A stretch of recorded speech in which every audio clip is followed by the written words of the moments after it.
சிறகடிக்க ஆசை சீரியல்ல அடுத்து வர எபிசோட்ல என்ன மாதிரியான ட்விஸ்ட் எல்லாம் இருக்க போகுதுங்கிறத இந்த வீடியோவில் பார்க்கலாம். பார்வதி ஃபீல் பண்ணி கதறி அழுதுட்டு இருக்காங்க. மீனா, உன்னுடைய மாமியார் இப்படி பண்ணுவாங்க நான் நினைச்சு கூட பார்க்கல. என் மனசுக்கு அவ்வளோ வருத்தமா வேதனையா இருக்குன்னு சொல்லிட்டுலாம் ரொம்பவே வருத்தமாகவும் ஃபீல் பண்ணியும் பேசிட்டு இருக்காங்க. அவங்க கேரக்டர் அப்படி தானே தெரியும்ல ஆண்டி, நீங்கள் எதுக்காக ஃபீல் பண்ணிட்டு இருக்கீங்க, விடுங்கன்னு சொல்கிறாங்க. அது எப்படி மீனா விட முடியும்? நான் இந்த வயசில் இப்படியெல்லாம் நான் பழைய சுமக்குணமாக நல்லா சொல்லி பேசிட்டு இருக்காங்க. கரெக்டாக அந்த இடத்துக்கு அண்ணாமலை வராங்க.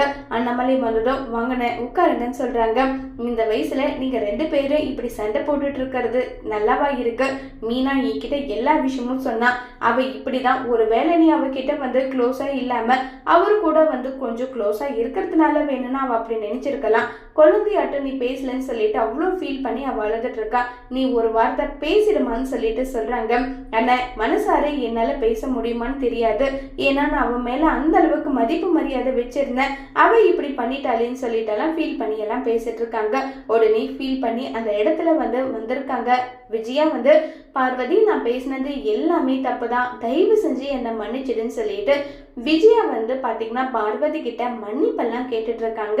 இப்போ நம்ம பார்வதி விஜயாவை மன்னிப்பாங்களா இல்லையங்கிறத வரப்போற எபிசோட்ல வெயிட் பண்ணி பார்க்கலாம். தேங்க்யூ.